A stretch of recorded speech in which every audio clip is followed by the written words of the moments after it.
Hello everyone, this is Sam from SaberiSixRealEstate as well as Remax Realtron Realty Inc. back with another video today for you guys.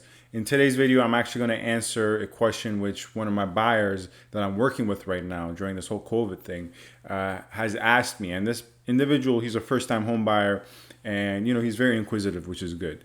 Certainly makes my job in a certain sense easier. So he asked me, what happens if we purchase a property and prior to closing, we discover there's a significant or substantial amount of mold or another defect that you can think of. What would happen then? And just to set the scene, basically what he's asking is, once the agreement of purchase and sale, meaning the offer we conveyed for at a certain price with certain terms and conditions, and maybe we kept negotiating, but once whatever agreement has been agreed upon, and we have agreed that the seller will sell at this price and my client will buy at this price. After that, prior to closing, which can be 1 month, 3 months, in certain cases 5 months, what happens if we in that period discover that there's something wrong with the property? Now, that's a very good question. I've actually had that happen many times, and if you work with enough buyers, that is bound to come up. It's actually pretty normal, but they're varying degrees, obviously. So a year ago, and actually about 5 months ago, I had that very same issue with two of my different buyers, where we sent an offer at a certain price. The contract was agreed upon, all the terms and conditions, both sides, the seller and buyer, agreed upon it. It was a done deal. We were just waiting for the closing, right? What happens in that case, once you discover a significant amount of mold, which is discovered by an inspector, right? I always draft an inspection clause, put it for the protection of my client, meaning once again, the price has been agreed upon, everything has been signed. What happens is my buyer reserves the right to hire an inspector or get the inspector into the property and basically just do a product check. I mean, if we look at the house as a product, he's just checking the quality of the product. Now, inspectors check everything from significant issues such as structural soundness, or if certain columns are still strong and supporting the ceiling or whatever they're supporting. Anything big like that to small stuff, such as if the toilet is fixed to the ground correctly, if it's loose. So in that case, what happens if the inspector discovers something wrong, and in our case it's mold, we're going with that example, there are three possible scenarios. Now, all three possible scenarios involve the two parties coming back to the negotiating table in certain contexts or certain senses rather. So we'll go through all three scenarios. Two of them have occurred for me. One of the three has never occurred for me, but colleagues of mine have said that it has occurred for them.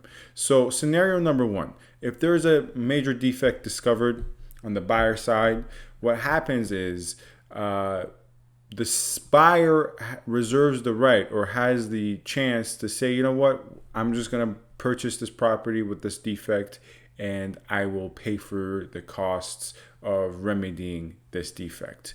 Now, this is the circumstance that has never occurred for me. The buyer has to be very enamored with the property. He has to have a deep connection with the said property for that to happen. If we use an example of mold and say you get many quotes and it costs $3,000 to fix the mold, in this case, the buyer has agreed to fix the mold once he gets possession of the property, meaning once the closing occurs. That's case number one, or scenario number one. Scenario number two. This scenario involves more deeper renegotiations and both parties coming back to the bargaining table here. Scenario number two is, and this is the scenario that I've been able to negotiate on the behalf of my clients, luckily, is the fact that the seller will agree to fix the issue and pay the $3,000 to fix the mold prior to closing, meaning the seller agrees to pay for the bill and fix the issue before he transfers ownership to the buyer and basically gives the product to the new owner, which is the buyer. So once again, there's a lot of negotiating involved in these circumstances. I'm actually abbreviating a lot of the details where both sides have to agree which company they're using to assess the mold, who has the right quote. One guy might get the quote of $5,000. One guy might give the quote of $3,000 to fix the issue.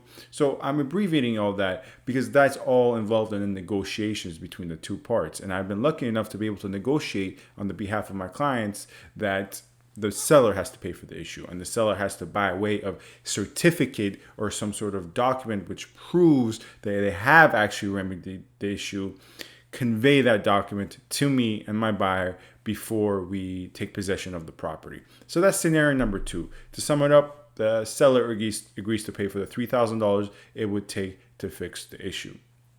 Now, scenario number 3. Scenario number 3 is pretty much the same thing at the end of the day in terms of how much money the buyer has to spend. So if you recall in scenario number 2, the buyer did not have to spend any extra money on top of the money he's paying for the property. So let's say he's paid $500,000. He doesn't have to pay $503,000 because the seller agreed to fix the issue at $3,000. With scenario number 3, basically what happens is the buyer says, you know what? I will fix the property. I will fix the issue. I will be the one who pays the $3,000, but we're reducing the amount of money we're giving to you by $3,000. Meaning, at the end of the day, the balance sheets are in balance. Everything is at equilibrium. It's the same end result, but it's just a different means by which we get to that same end result. So if we go with the example of a $500,000 property, in example number 2, or in case number 2, what happens is the seller pays for the $3,000. So the buyer only pays $500,000. In scenario number 3, the buyer pays the $3,000, but the seller agrees to only receive $497,000 at the end of the day. Scenario number 3 involves further renegotiations. You actually have to go and change a few of the terms and conditions, and obviously the price, because you're reducing the price. So these are the 3 main scenarios by which disputes are resolved with regards to mold or structural defects or any other defect you can think of, if they are major in nature. And yeah, that's the video. Hopefully I did a good job of summarizing everything. Please subscribe, comment, rate, and review.